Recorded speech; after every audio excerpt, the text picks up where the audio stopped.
Hey there, welcome to episode 34 of the Quaggling Sand audio program. I am your host, Dan Hugo.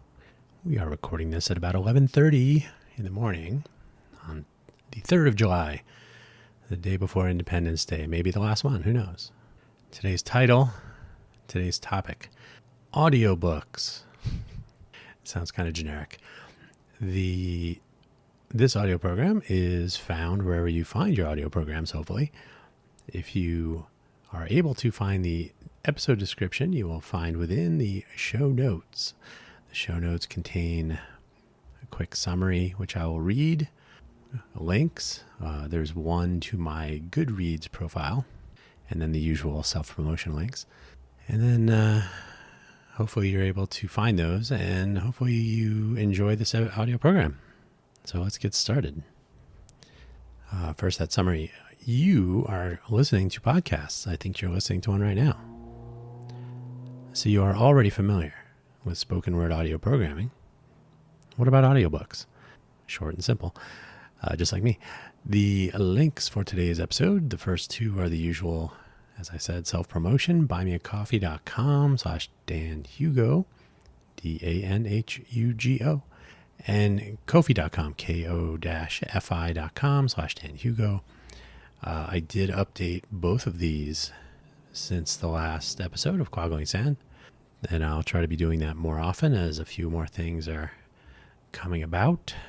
I use these to promote the show, the 4 or more programs that I produce each week, unique programming across the 4 each week. I prefer to have an out-of-band resource like this, so eventually, and I've talked about this, eventually I'll have websites. There's a list of things that is inverted, depending on your perspective, but websites to link to be the primary point of publication for the audio programs. Spotify is very weird. I don't know if I like depending on Spotify as our sort of publication portal now. They do what they do. I don't know that they do it the best that they could, so we'll see. So owning your presence on the internet is a general theme that I've been espousing for years, and I should be walking the walk, as they say. So yeah, deferring my online presence to platforms like LinkedIn and Spotify and so on doesn't go well in the long term, nor could it for you. So take back your presence on the internet. So that's the point of these sites, is that I don't rely on my own website being up or down or launched or not.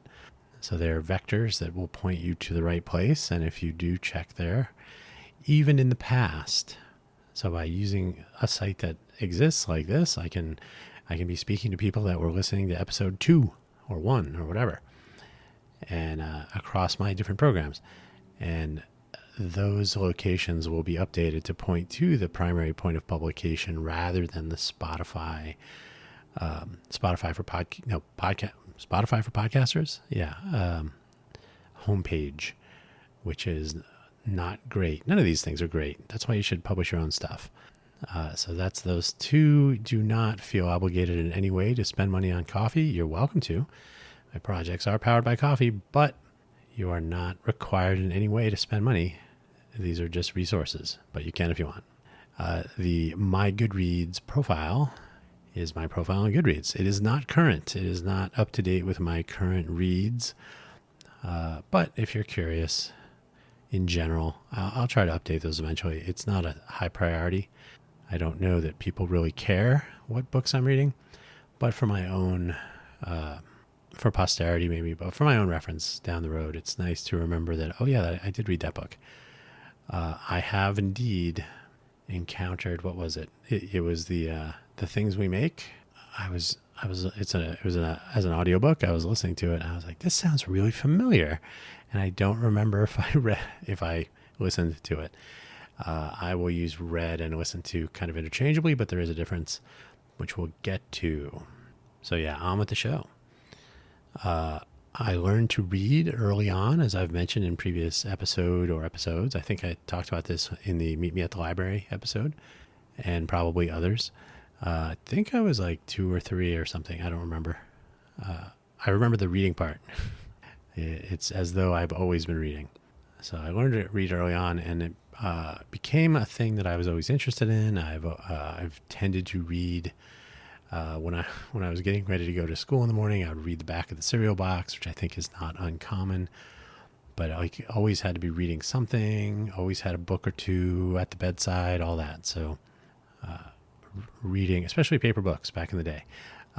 Back in the old days, I should say, when books were made of paper or other solid, tangible materials. You could hold them in your hand. Maybe they were made of the flesh of an animal. Maybe in some cases, people. I've never encountered one of those, but I hear they're a little weird. So having a book in your hand, some people swear by this. They require it. I used to be sort of along those lines, and getting books, getting physical books, physically going somewhere and getting a book was another activity I partook in quite often. I would hang out in a bookstore at the mall to kill some time. If I was on a shopping trip, I'm just going to go wait in the bookstore. So I would read books, read magazines, whatever it was. And luckily back then, the Barnes and Noble, the Walden books, what's another one? Walden books, the BJ Dalton and Walden were in our Metro Center Mall in Phoenix. So I'd read those. And there were the other Borders. These are the larger sort of book monstrosities that have kind of come and gone, but I used to hang out in all these places. And personally, I think libraries should become the new coffee shops, but that's I've already talked about that. But anyway, so going to a bookstore, going to a library, maybe going to a yard sale, or maybe somebody else's, maybe you're at a friend or family member's house and they have some books there. Like, oh, can I borrow this? So you could flip through books, you could purchase them, you could borrow. So many things are different now. These places are still around, I think. I haven't been inside a bookstore in a very long time. And I'm going to call an audible right now. There was a bookstore called Computer Literacy in Silicon Valley. There were 2 locations. There was one on First Street, very near the freeway, the 101 freeway. And that place was amazing. It was like a college, like a technical school. If there's an engineering college near you, that college's bookstore, if they have one, but with probably a better selection, probably better prices too. But you could go here and you could find any book on any technical topic, hardware, software, technology in general, related, sort of adjacent, and then all of the magazines, all the periodicals along the way, various, I think they even had IEEE periodicals and stuff. So it was a great, and then there was a tiny sort of a satellite store. I don't know if it was even a quarter, maybe a fifth the size and coolness, located off Lawrence Expressway in a little strip mall. Computer Literacy, great bookstores. I could go there and spend hours. I certainly spent a lot of money picking up an O'Reilly book, etc. And when I was waiting for the train in San Francisco, I used to wander over to the Borders Books it was in the same building as the Safeway across the street from the Caltrain station. And so I'd wander in there and pick up an O'Reilly book or some other book or a Moleskine notebook or something. So yeah, bookstores, cool. I don't know why I don't go to them more often. Maybe because they're rarities. Everything's about digital. So when it comes to adopting audiobooks, and I should say that this is going to be about audiobooks, but I've probably earlier adopted online reading materials in general because I tend to consume a lot of written word, a lot of articles. I don't really read books digitally, or I should say, let me be more specific. I read articles on a phone or on my computer, typically looking for some information about a project or about a particular question, right? Like, hey, what's the format for this, or what are the side effects of this function, or how do I build a Perl module or something? I don't really use Perl that often, much at all. I haven't, and decades. So eventually, when you have something you don't have it off the top of your head, you can say, "Oh, let me read that real quick." So articles all the time. I'm a huge fan of RSS feeds, not for the original reason, which was to sort of fan out bandwidth, and when the internet was weird, hopefully it will be weird again someday. But just the ability to skim through a ton of potentially interesting articles, get a quick description, and say, "Oh, I want to read that," and then do that. So I think RSS is outmoded, but that's a different thing. But I think the idea of being able to get a summary of potential reading material and bookmarking them and interacting with them and so on, highly valuable. That's not as easy to do with books, because books are not a get in, get out. Give me the fact, give me the data, give me that table.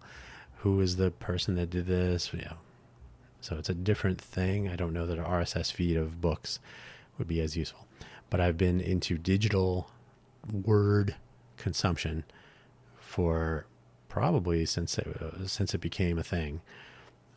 Even though I was checking out books in the library, I was still using my old Apple IIe with my 1200 baud modem, Mitsuba modem, to access things online and to read those too. So we're focusing specifically on audiobooks. And so for the longest time, I felt that audiobooks were more of a sort of a distraction than some reading equivalent. I used to, especially people that would drive, if you're from Silicon Valley or familiar, the drive on the 101 down to Silicon Valley, if you were up in the San Francisco area, or forget about it if you're in the East Bay and you were on the 880 or the 580 trying to come down to the Milpitas area to cut across, wherever you were going, having an audiobook playing or talk radio was usually the thing. And so at least one of my colleagues said, "Oh, you should get into audiobooks. It's a great way to pass the time." And I never really had that long a commute. I never had the need to pass that kind of time. So I never jumped on that train until, ironically, I jumped on a train and I became a commuter. When I moved back to Silicon Valley in 2005, I lived like 4 minutes walking to get to the Caltrain in Sunnyvale. So I get on the train, and if I caught the early, put the air quotes up, express train, it would take about 1 hour to get to San Francisco. And if you were able to drive without traffic, it would probably take 30 minutes, maybe 20 minutes to make the same run on the 101.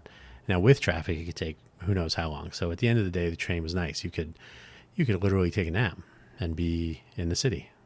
So the time was not the problem, but it was boring.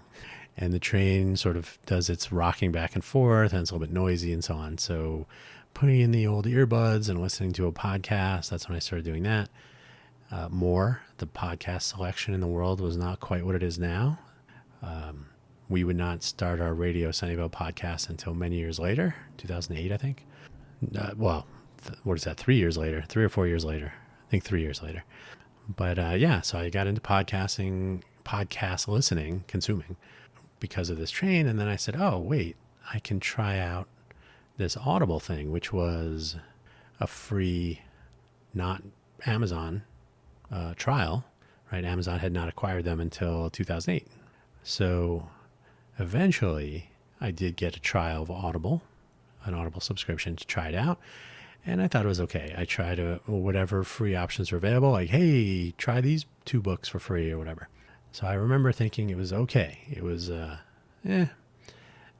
think the thing that got to me was I only had 1 hour on the train, and the books would be multiple hours. So now you're sort of chaining. Well, it's episodic listening, right? So you're chaining these. I'm sorry, not episodic. It's story arc listening, not episodic. So episodic listening, like a podcast. Oh, the podcast is 48 minutes. Okay, you're done. You have listened to the entire thing. With an audiobook that's multiple hours, now you're reading, listening, and then tomorrow you're listening. Did I remember stuff from yesterday? And if you're, depending on the context that you're listening in, you may, what was I on yesterday? Or what point? I don't remember what happened, and you could always rewind. But anyway, the appeal was not quite there. It was there, but it was not quite there. So I can't say, in fact, I didn't really continue the free subscription. I didn't eventually pay for it. So I had the free trial. I tried out the books.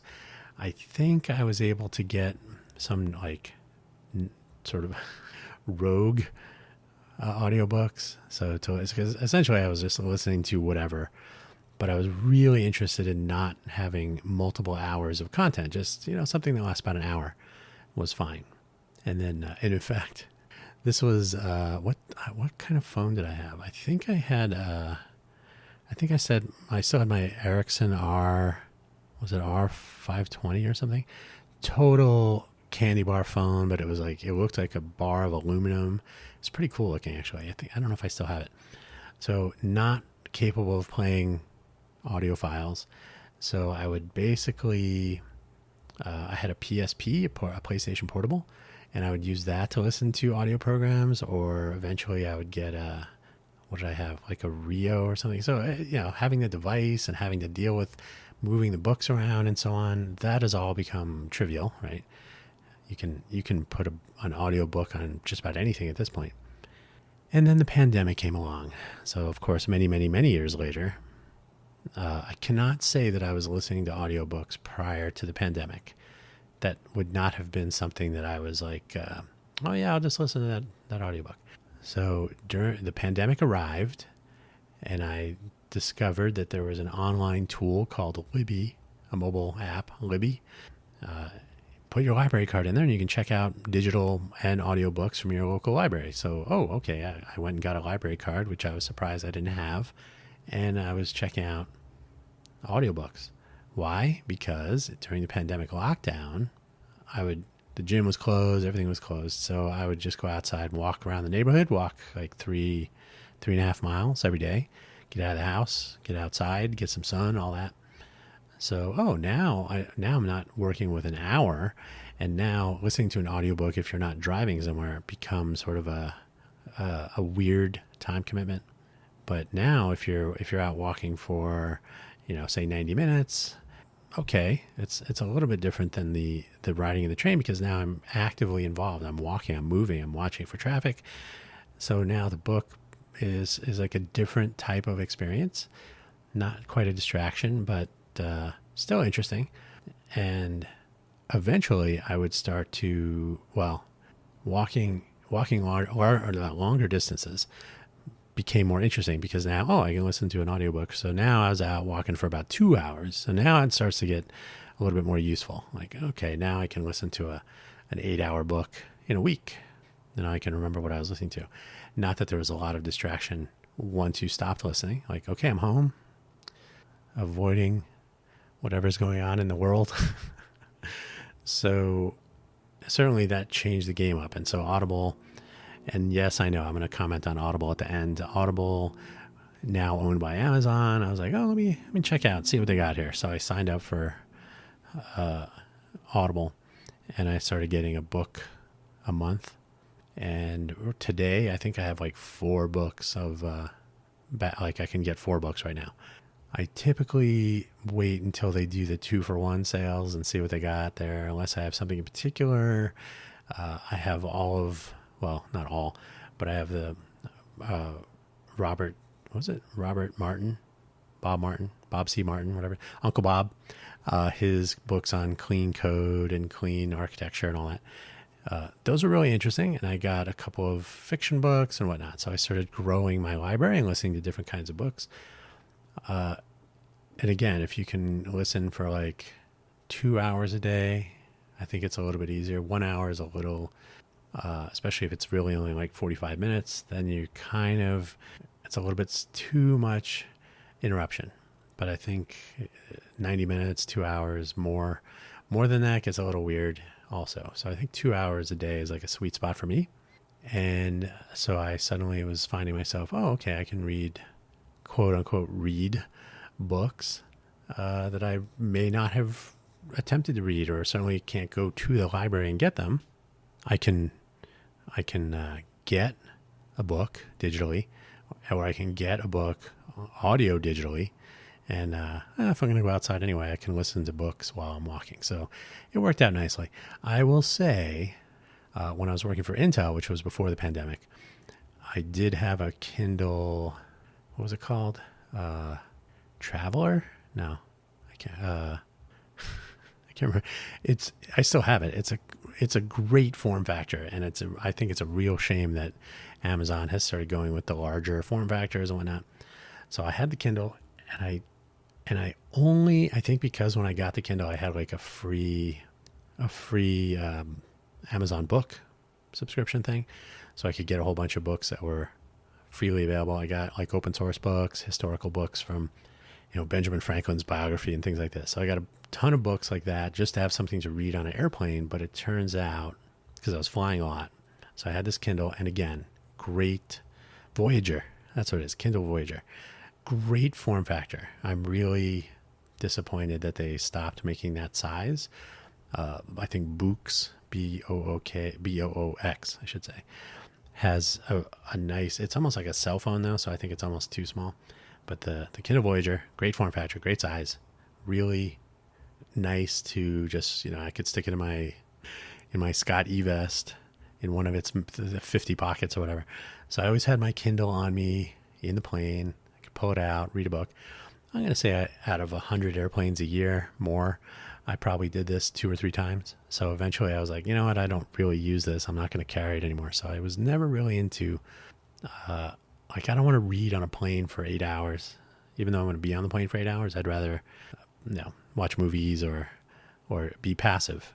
So, and I never really listened to audiobooks either, strangely enough. A couple times podcasts, but there you go. So are audiobooks same as, equivalent to physical books? No. So I was not a fan going in. Now that I have consumed pretty much a ton, I think like, I'm not even going to count, but I think it's something like 60, 70, 80 in the past. Because I'm not including library books. So I checked out library books. I've checked out digital book, like ebooks, a couple times, but I mostly just check out audiobooks from the library, and I've checked out, and I've added to my library when there's the 2-for-1 sales and stuff. So, and here's a little bug with Audible. If you read the book and you finish it, but then you don't finish till the very, very end, it doesn't mark it as finished. A couple of other little minor annoyances like that. But I'm not really reading for clout, but it's something like, I think I've read, like in the past 2 years, I've read a lot more, probably 50 books on Audible, but maybe more. I don't know. Since the pandemic, it's probably 100. And yeah, that's, I'm not trying to impress anybody, but it's not like I've read one book or two. It's a pretty good range. And I would say, that the difference, well, I have a list of things that are different, but I would say that their peers, you can call both of them reading, I guess, or both of them. I mean, when you read a book, some people, myself included, sort of have an inner voice that's reading the book, or you kind of are mapping some sort of a voice onto the words.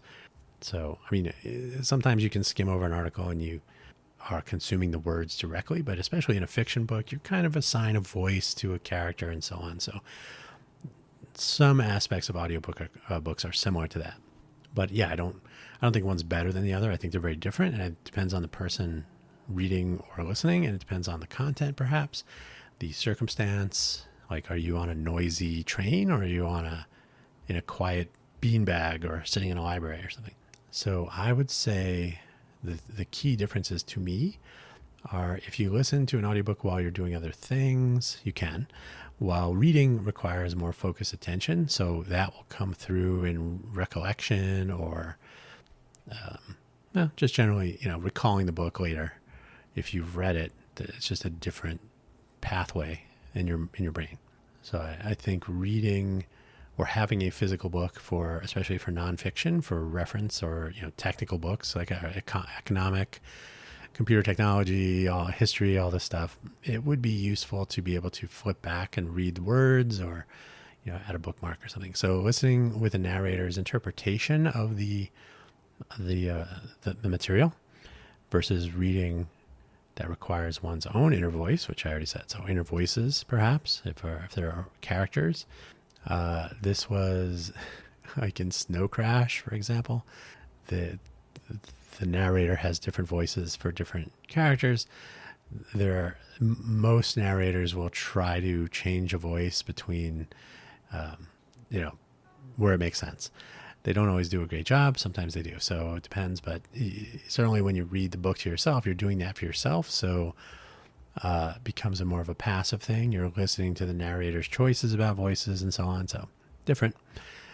Listening as a passive activity requires you have to change from passively listening. You know, like I'm walking along out and about, and I hear something interesting. I have to change my mode a little bit. I have to take my phone out or whatever I'm listening on. I have to rewind it, go back 30 seconds or 10 or 30. I think it's 10. I have to decide if I'm going to pause and make a note, which I don't have a pen. I'm walking, I'm outside. Or maybe add a bookmark, which I never do because I'm just never going to go back and figure out what that bookmark was. So personally, I find like books, audiobooks are more like streaming, that where you don't rewind, right? You are streaming something, it's coming at you, and that's it. I will recall things later, and occasionally I have said, I think I do want to track down that piece of information, but more likely, especially if I'm out walking, when I get home, I will, jot down something or I'll look something up and kind of implant it that way. Kind of becomes more memorable by taking that pro action. But if you're reading a book, you're entirely proactive. You are choosing each and every word as I'm going to read the next word now. Audiobooks is just happening to you. So two completely different consumption models. And then what happens as a result. So I still say that I read a book that I've listened to, largely because I think it's a distinction without a difference. Technically, I am listening to someone else read the book, but like going to a lecture, like listening to this podcast or any other podcast, like listening to anything or watching a movie. If you're watching a movie, you're not actually doing that thing. You're watching someone else do that thing in a contrived scenario. So, watching a movie, you didn't actually jump off a bridge or something. But I think in this case, the reading of a physical book versus having someone else read it to you, again, different brain pathways, but you have consumed the material and you've developed some sort of an impression from it, and you've taken some memories from it. You've added them to your personal library, perhaps. So they are different. They are not the same, but I think they are sort of equivalent, if that makes sense. And so, yeah, I would say that I've read Atlas Shrugged, even though I listened to it as an audiobook, which is our next section of the big books. So the last big book that I read was It. I read It by Stephen King. It was a book given to me, and I would not have purchased or even checked out of the library. It was like, not really that interested. But I figured, okay, I'll at some point when I think it was in high school, I got into reading, was it in high school or first year of college? Anyway, I got into reading like science fiction short stories or other like Stephen King short stories or whatever. So I was not completely anti Stephen King or anything, but like, the It book is 1,138 pages. I did check. That's a big book. It's a lot. It's a lot of reading. It took a long time. And I have to be honest, I was not fond of the ending. So I kind of threw the book.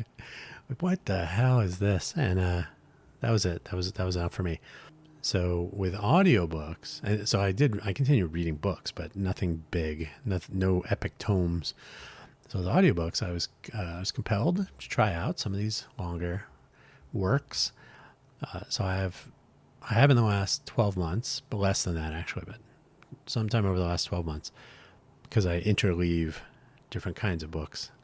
Atlas Shrugged, which I mentioned, which was I think 63 hours of audiobook. And by the way, I listen at 1.25x, typically 1.2, sometimes 1.25. I found Atlas Shrugged to be interesting, maybe overly detailed. Character development, of course, was key. So there's a lot of minutia, which makes it a long book. Ayn Rand is certainly an unusual character. I did also listen to Fountainhead.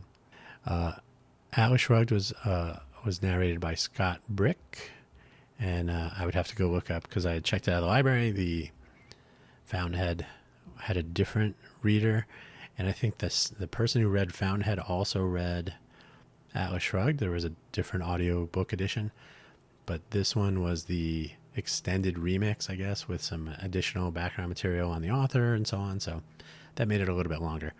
But yeah, Scott Brick has a good voice talent. I finally read Stranger in a Strange Land, read by Christopher Hurt. This had some really, really good voice work. Definitely the makings of a radio drama. So he played good character voices. It's an unusual story. I mean, if you haven't read it, I won't spoil it for you, but it's an unusual story. It's said to be a book that could never be turned into a movie. Who knows? I did read, by the way, since this movie is coming out, I did read Hail Mary, arguably better than The Martian, from Dan Weir. Dan Weir? Yeah. Project Artemis or Artemis Project, whatever. Awful book. Hopefully that will never be a movie, but Hail Mary could be good. We'll see. Somebody said that there was some other book that would be hard to make into a movie. I don't know if that was if that was one of them. But Stranger in a Strange Land, very interesting book, I have to say, and good read, good narration, good voice talent, good character renderings. And I did do Helter Skelter, which was also long, also read by Scott Brick. This, depending on your point of view, was either sort of a biography / historical overview of the happenings around the Manson family murders and other crimes, or it was a work of fiction, depending on your perspective. I don't know. Vincent Bigliosi, was it? Maybe a problematic character, the attorney and the author of the book. So those were three good ones. Like I said, Fountainhead was on there. There have been a few others. I just finished. Do I have it on here? I remember I wrote it somewhere in my notes here. I just finished. Oh no, I'll get to it later. But yeah, I read another long book recently, audiobook. Also very weird. So I will say I wouldn't read these books that I've been listening to, but so a long audiobook, I would say 40 plus hours is pretty long. And again, Atlas Shrugged with the extension, 62. I want to say it was probably more like 58, 59, but with this additional material. And again, I would listen at 1.25x, so you can do the math. I think these are very similar to, like I said, the old time radio serials. You can listen to them whenever you want, of course. The books, in this form, especially fiction books, take on especially if the voice talent has the ability, or if they have multiple voice actors, then it really is essentially a scripted audio serial, just like the old days, which you would hear on the radio.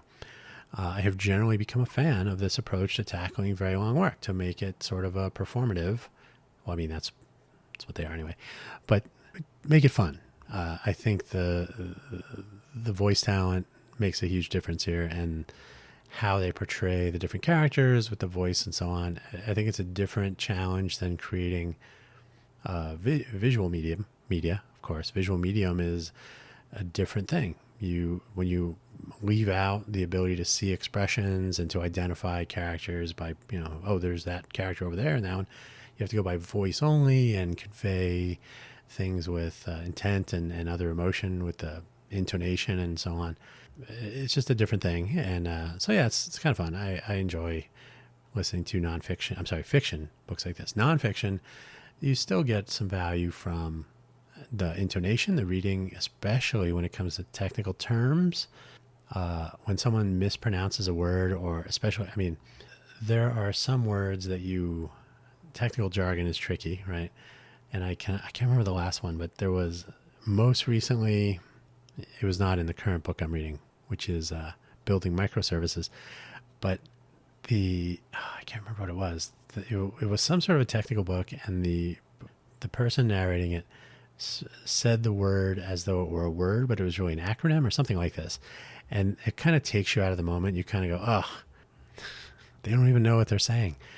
So you can pick up on that, and I think that's important to realize when you are reading the books. For if you're a voice talent person, is that I almost think you got to read the book through, and maybe there should be some author hints, like, hey, this word is important, and they'll gloss over certain things. You're like, no, that's the key thing. Anyway, so it takes you out of the moment, I think. So I've come to realize, or I've come to maybe, this shouldn't be a big surprise, but it's an observation that even nonfiction books are made more interesting by the narrator, the voice talent bringing the written word to life in the audio form. Even a nonfiction book doesn't become automatically valuable just because someone is reading it. Monotone, or again, mispronouncing words, but monotone or reading like it's a job, which it is, not interesting. Like the person reading the book should be interested in the book. So it can make a real difference. They can also be made less interesting. Again, if somebody's reading it as if it's a chore, like I have an example of that. It wasn't a chore, but the example of the not interesting or detrimental read. I was disappointed. I've become a fan of Theodore O'Brien when it comes to technical books. He's got a really good command of the terminology. He pronounces words as you would expect, like in the field in question. So when he read, he's currently the narrator of the book I'm listening to now, Building Microservices. He has a tone and a presentation that would lead me to believe that he has implemented microservices. Probably has not, but he sounds like he knows what he's talking about. Maybe if he had a British accent, that would put him over the top. Who knows? But if you're good with pronouncing the jargon and it comes across as personally credible, I think that it's good. I think it makes it more interesting to read, even though he's reading you can see the author of the book, and I'll let you track down that book for yourself. But he doesn't have to be an expert in anything he's saying, but he's good at conveying the content of the book in a reasonable, interesting, and almost entertaining way. So that's good. But I have also listened to Anthony Bourdain, and he read his two books. I mean, he's written more than two, but his, the book that made him famous, Kitchen Confidential, and his follow-up several years later, Medium Raw. So it was read by the author. And this was the most glaring revelation, I suppose, about author-read books. He knows where to place inflections. He knows where to change his tone, and he has a general idea what the story really was as he was experiencing it, as much as he can remember it in context.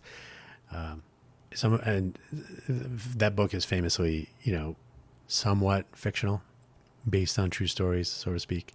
So you kind of have to remember as you're reading it, like, oh, this is an amalgamation of multiple things that I've packed into one chapter or section or character, etc. But you kind of get the sense, especially with Bourdain, to me, that he's reading it with a kind, like if he was looking at you, he'd be kind of giving you like, what I'm saying right now is not correct or it's not true. We know who Adam, last name unknown, or who else, Dimitri, all the characters in there. Like some of them have corresponding humans, some of them are, made up inventions. But I think it was really interesting to hear him reading his own books, and you could really, really tell the difference between Kitchen Confidential and Medium Raw. Medium Raw is now famous Anthony Bourdain talking about his various trials and tribulations, some backstory of the book, some stuff about getting onto television and becoming a chef celebrity, et cetera, getting sponsors, taking promotional money for product promotions, product placement, et cetera, et cetera. So his opinions on those things are very different, and that comes through in his tone and his presentation. I listen to Kitchen Confidential at 1.25x. I think Medium Raw, you can slow it down a little bit. But I found that if you listen to Kitchen Confidential at 1x, he sounds sad. He sounds like a totally different person. But at 1.25, even 1.2, I think was not good enough. So 1.25 just puts it up into the, like, you can hear that he's reading a book that has been published, but you still are he's reading a book that has not yet made him famous. So the energy level is probably more appropriate. It comes across more like he does when he's on TV or when he's been interviewed. So yeah, when he was reading the book, maybe it was experience, or maybe it was fitting in the reading into his chef schedule or whatever it was. I think it was very different. So an interesting take, I think, not mine, but his own reading of his own book makes it, I think, that much more interesting. And if you pick up on the differences across the two works, maybe there's something there. And unfortunately, you can tell where it went. So too bad. I should say I also read, or I listened to Delivering Happiness, which was it Delivering Happiness? Yeah, Delivering Happiness, which was Tony Hsieh of Zappos fame. His kind of manual, his book about how to create a company like Zappos. A really interesting read, but it was read by the author, Tony Hsieh. And after I finished that book, I read it posthumously, so he had already experienced his accident, the smoke inhalation lung injuries that led to his demise, unfortunately. So on reading that book, again, posthumously, in his voice, I came away thinking it was a profoundly sad book. That may have been colored by the events, but I didn't find it to be so uplifting.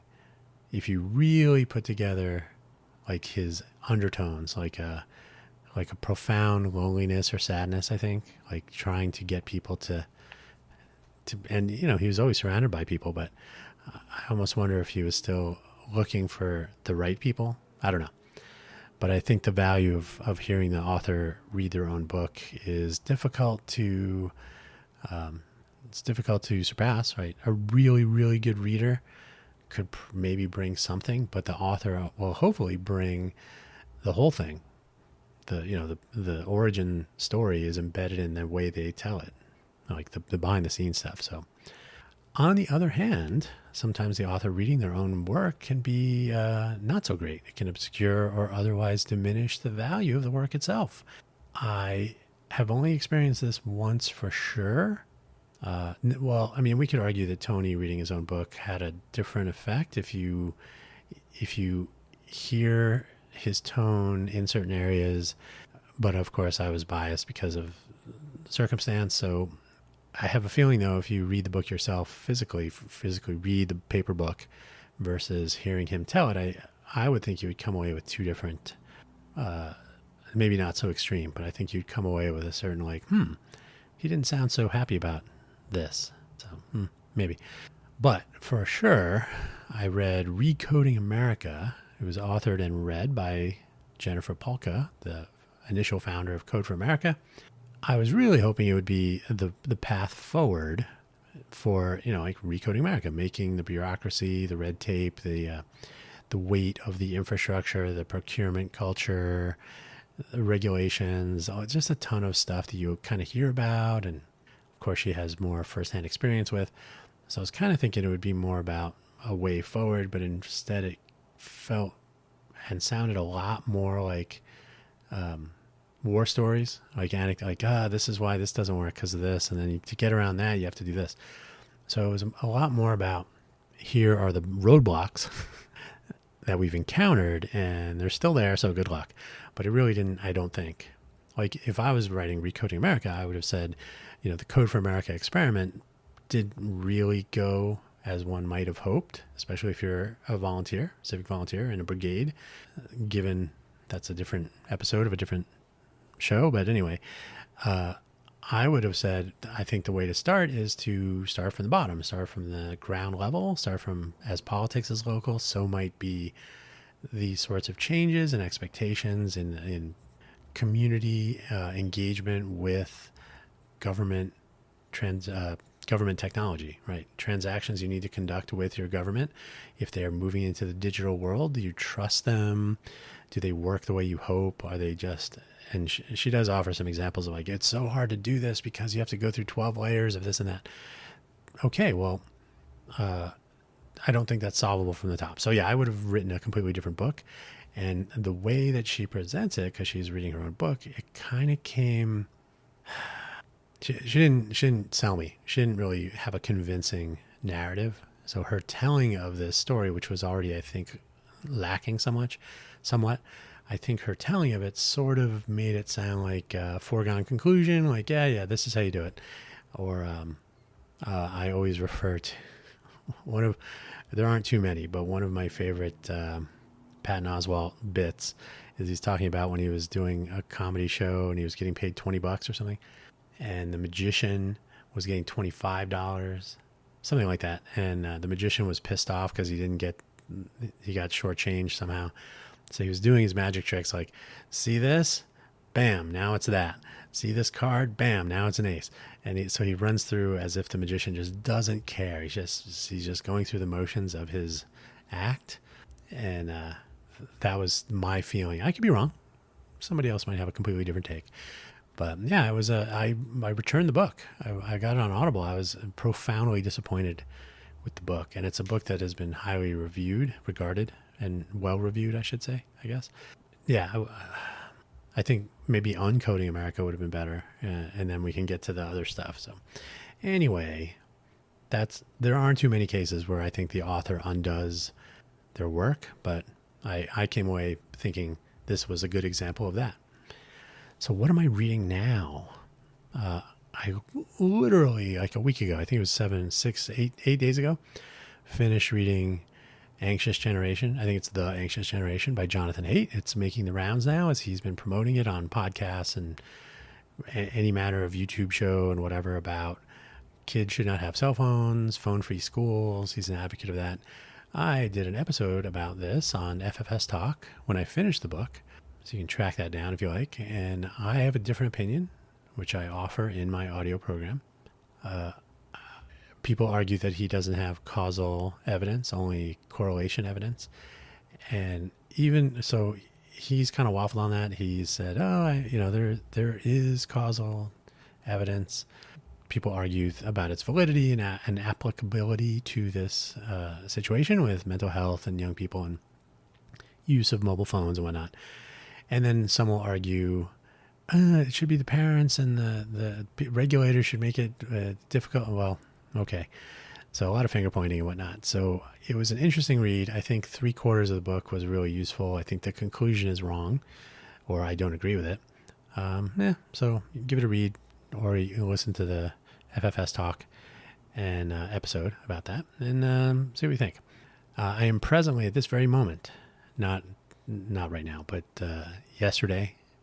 today sometime, Building Microservices, read by Theodore O'Brien, whom I mentioned earlier.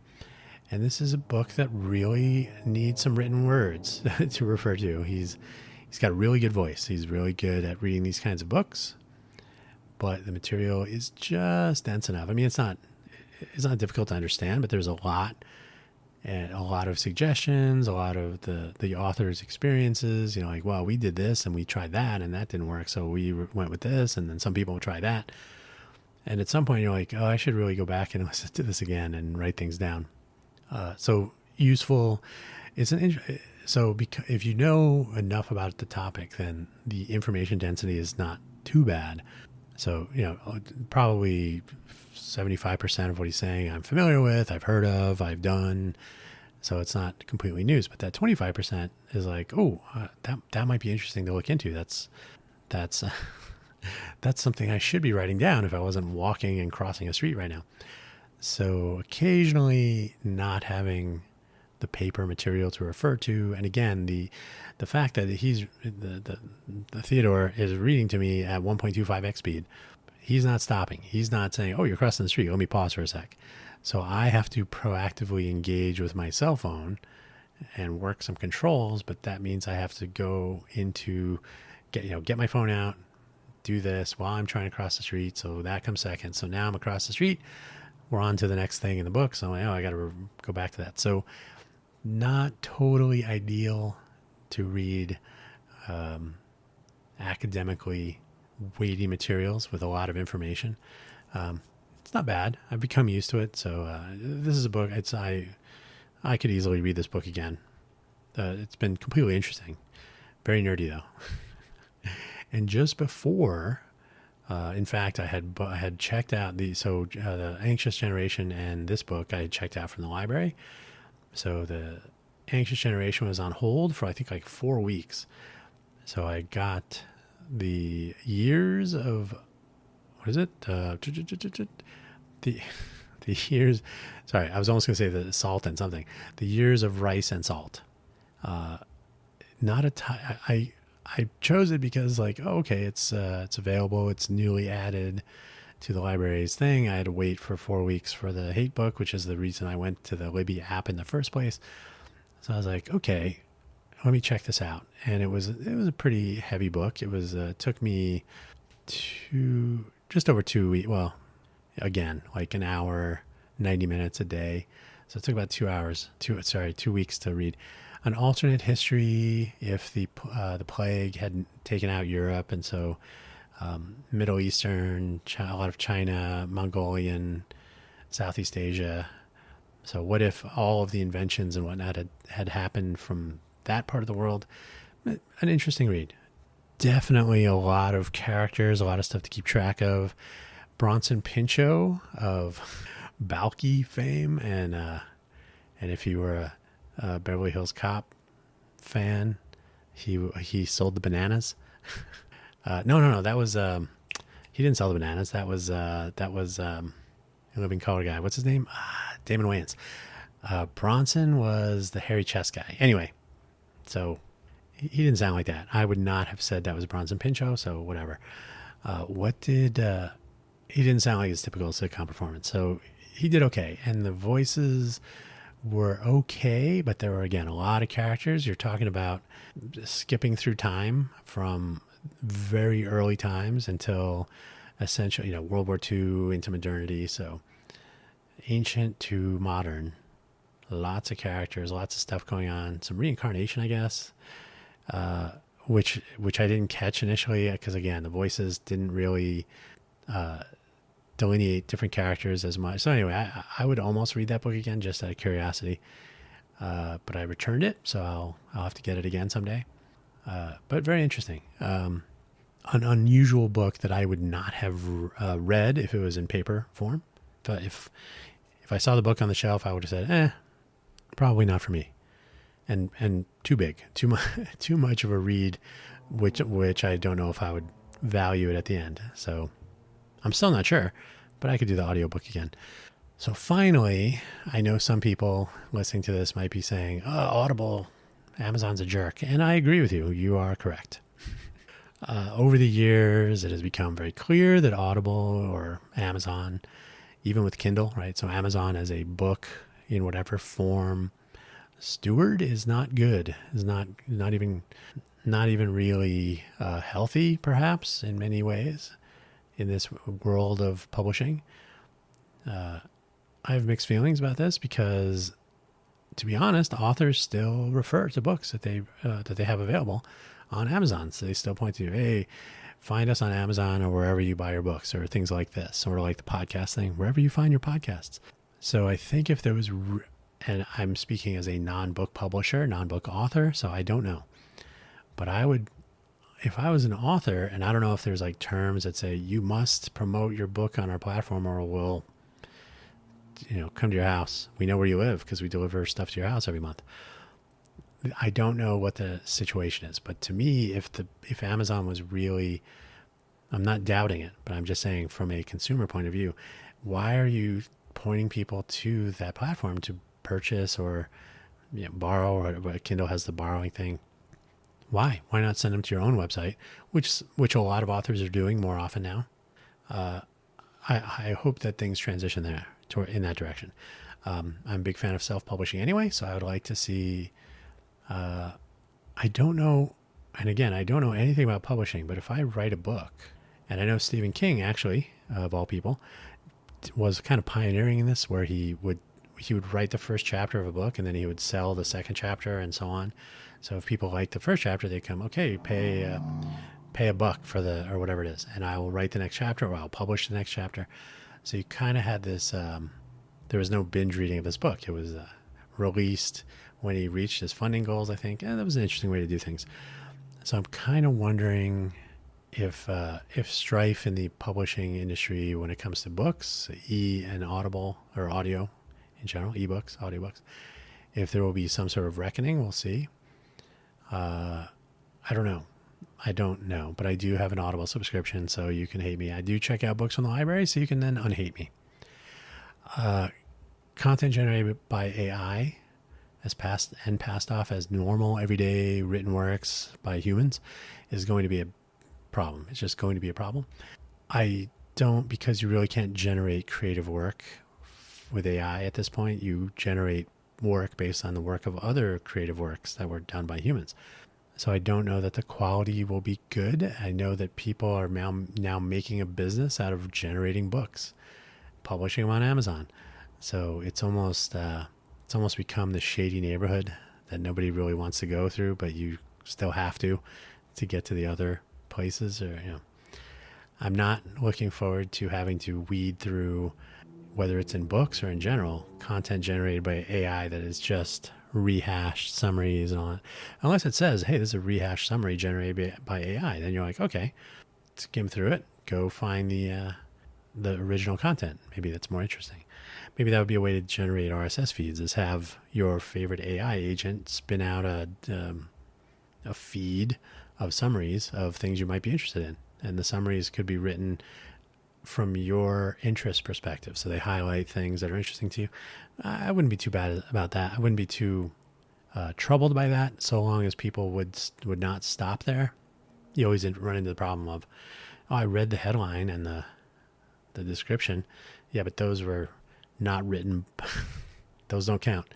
So we'll see. But I'm not looking forward to AI generated books. And so I've really been, as I've said, Ayn Rand, Heinlein, what's his snow crash guy, Williams? Is that his name, Williams? The old stuff. There are like millions of books. If we feel we have run out of books and we need to have AI generating more books, maybe it's time to look back. Those were good books. Again, Ayn Rand books, a little bit wordy, a lot of character development, maybe too much, I don't know.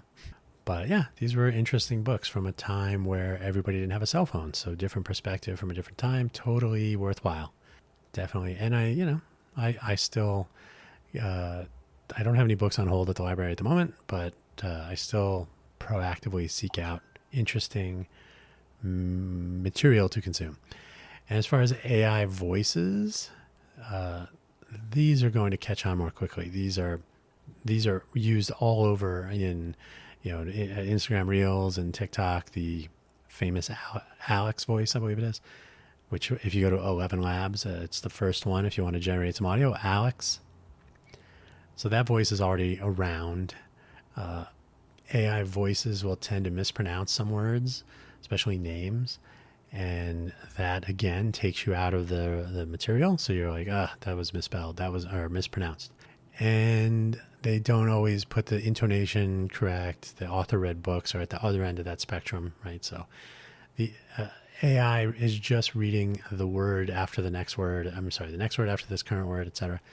There's no emotion. There's no sense of the story. Maybe if the AI could train the intonation on the entire work first, so that it knew that certain characters were a certain way for the case of fiction, or understand how to pronounce certain words and how they fit together in the case of a nonfiction book. But I've been unimpressed with the AI voice world, if they're trying to pass it off as non-AI. But AI reading something, if you know it's AI and if you have that particular purpose and you have that context and you understand what you're being fed, what you're listening to, it's okay. It's acceptable. If you have a particular, like I mentioned Theodore for reading the tech book, tech books, nonfiction. If someone could clone his voice with the correct pronunciations and useful intonation, not for commercial use, not to publish in the world, but if I could have him read my emails to me, that would probably be okay. Or maybe Anthony Bourdain. But I think AI voices will will be more prevalent initially, the putting voice down out of work, probably. Unfortunately, that's no good. But AI generated books, I think, are just going to be garbage for a long time. Years. I don't know about decades, but years. So we'll see. But so far, I really consume audiobook content daily, and I'm okay with that. And it's not the same as reading, but it is almost the same. I mean, it's a peer. It's a peering activity. It is not. There are two sides, two orthogonal things. They two great tastes that go great together. Something like that. I will take both. And on that note, I thank you for listening as always. Don't forget, buymeacoffee.com/DanHugo, Ko-fi.com, ko-fi.com/DanHugo. Check out the occasional publication of new information, which I have done in the last 5 days. So you can check that out if you want, if you're keeping track. If not, it will just be new content. I'm hoping that Buy Me a Coffee will make profile editing better on their site, or maybe I should just get my stupid websites launched, or both. Again, thanks for listening. I'm going to go make some coffee now. Take it easy.